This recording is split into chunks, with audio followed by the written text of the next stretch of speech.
Hey you guys, it's Britt. Today I'm here to talk to you about family vloggers and privacy and why it's such a concern. So if you're interested, please keep watching.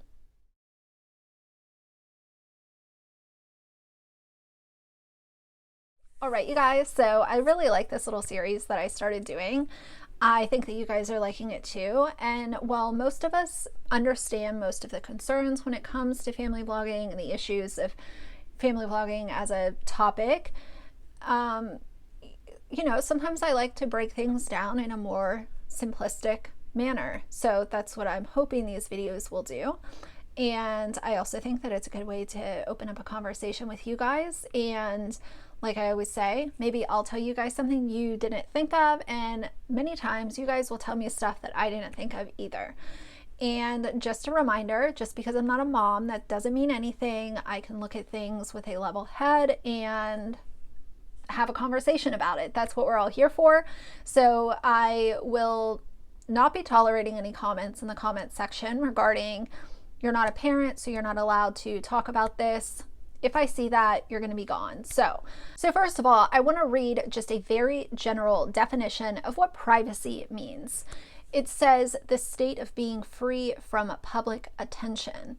And when I think of family vlogging, I would think of that as the opposite of being protected from public attention, because you're putting every aspect of your child's life out onto the internet. And secondly, before I continue this conversation, I want to talk a little bit about my upbringing, because that's all that I can really relate it to, is what I experienced as a child.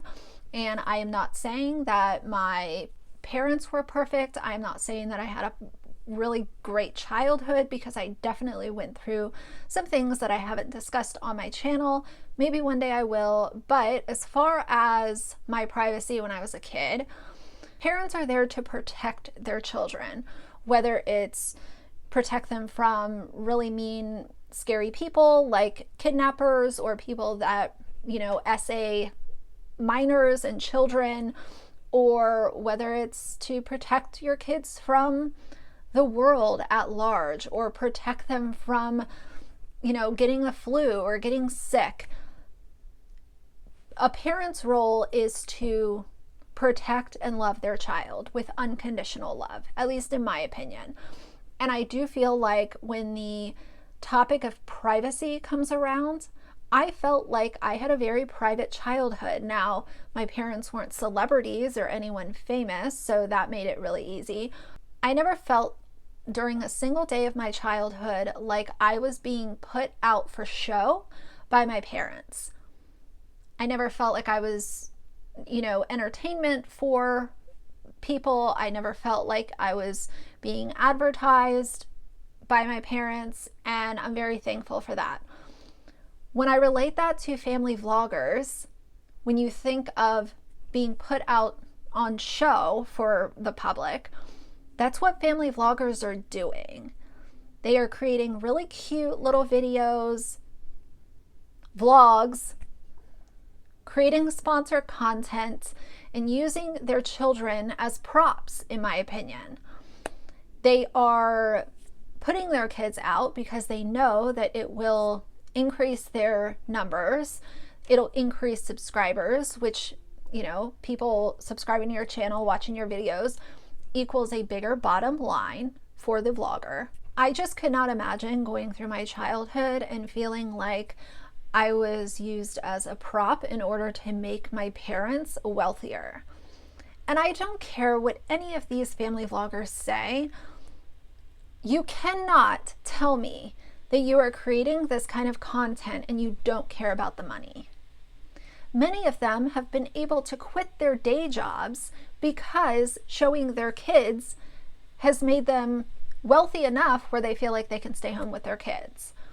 And being able to stay home with your kids is amazing. That's awesome. I was lucky enough to have my dad around a lot because he was a business owner. So his office was in our basement, and he was there when I came home from school, and he took me to school every day, and I'm so grateful for that. However, if the parent has been put in the position where they can quit their day job because they're making YouTube videos or making sponsored Instagram photos, by showing their kids, I just don't think that I would feel as good about myself if I did that to my kids.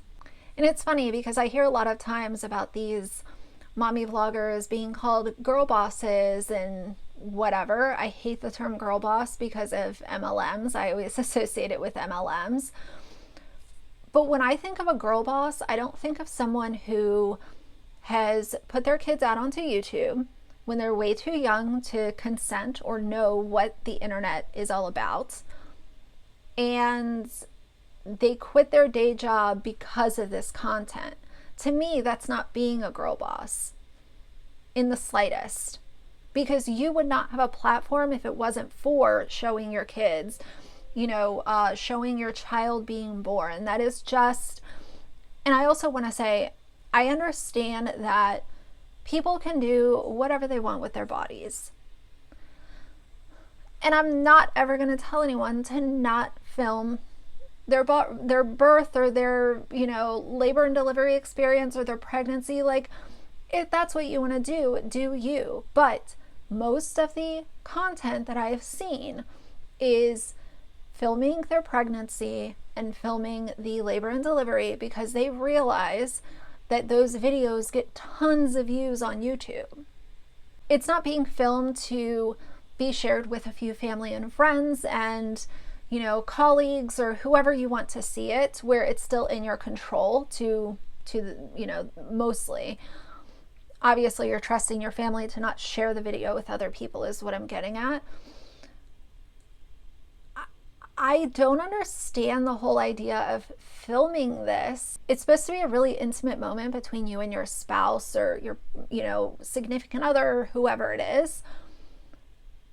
You're filming it to put it onto the internet. That to me, maybe I'm lost. I don't know. Maybe I'm crazy, but that's just not something that I think is considered normal. And I know what is normal. Nothing's normal. But when you think about things that you want to film and share, I think that having a baby would probably be not on my list. I also did a video a few weeks ago, I will link it down below for you guys if you missed it, discussing the home tours that family vloggers do. So this is a type of content that is very, very bothersome in my personal opinion, because you're showing a lot of times the outside of your house. If you show the outside of your house, most people are going to be able to find it, especially if they know what state you're in and what city you live in. So you're showing the outside of the house, then you're showing the layout, you're showing where your kids lay their heads at night. You're showing how many windows you have, how many doors you have. It's all too much. And to me, privacy goes out the window as soon as you start doing a home tour.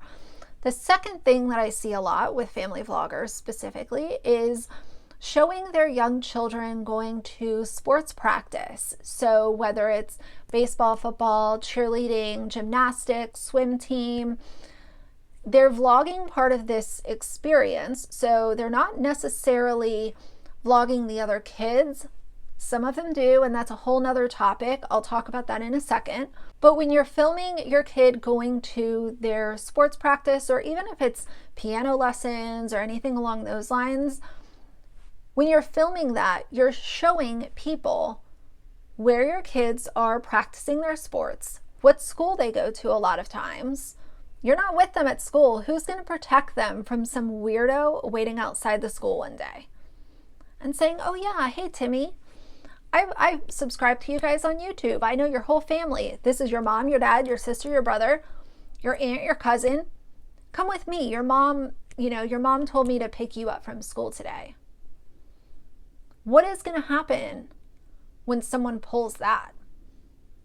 Because you showed them where your kid is going to baseball practice, and they put two and two together and figured out, okay, this is a school, this is the schedule, I can figure it all out from there. People are sick and twisted. Not all of them, but some are very, very bad. Now let's touch on family vloggers vlogging other children, because this is a big problem too. When you see family vloggers at the beach or, at a birthday party, and they are vlogging their child, but there are 12 other kids in this video, that's a huge problem. If I were to come across something like that online and my child's face was shown on a YouTuber's channel that had 4 million subscribers, even 400,000, that is still a huge audience. I don't vlog my kids. You do. Get my child off your channel. And I'm surprised this doesn't come up more often, because so many times, Brianna Kay, when she was at Disney, vlogged this lady and her daughter at the pool because she was vlogging her kids, but she didn't care enough to make sure that this mom and daughter, who aren't on YouTube and were minding their own business, were not in her shot. Same thing at a restaurant. Vlogging other people's children. It's bad enough when you're vlogging other people inside Target and they're adults and, maybe they don't want to be on your YouTube video. Maybe they're fighting a, bad cold and they look like they haven't slept in 4 days. And they don't want to be on the internet. They are living their life, having privacy and peace.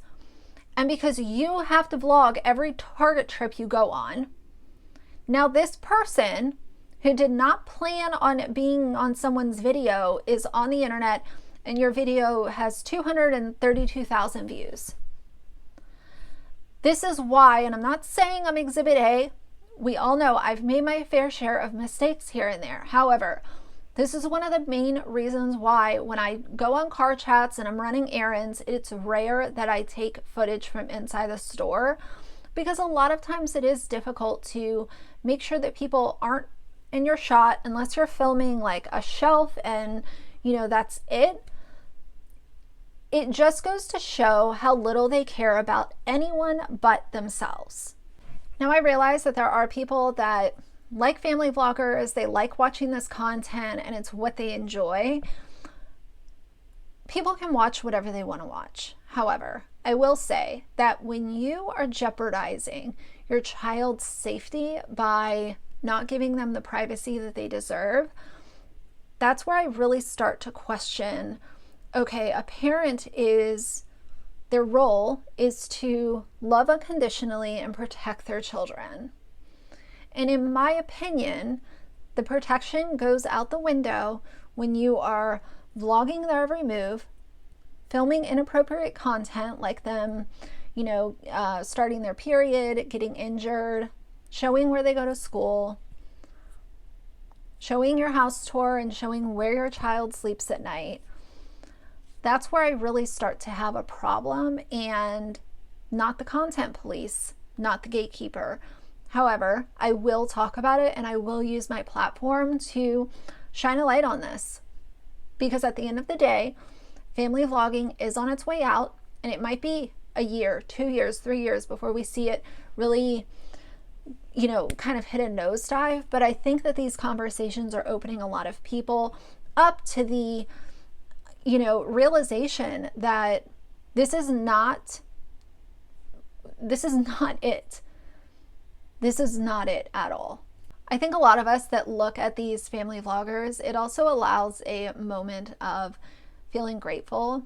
At least for me it did. I can't speak for anyone else, but I am grateful that, my parents didn't sell my solitude to line their own pockets and gain fame or notoriety or money. Because at the end of the day, all of this comes down to money. You cannot tell me otherwise. If the content is monetized, it's for money. And if it's not monetized and you're still, foregoing your children's privacy, it's still a problem, and we're still going to talk about it. So for now, if you like the video, please leave a like in the comments. And if you'd like to see more from me in the future, please subscribe. I'll see you guys soon. Bye.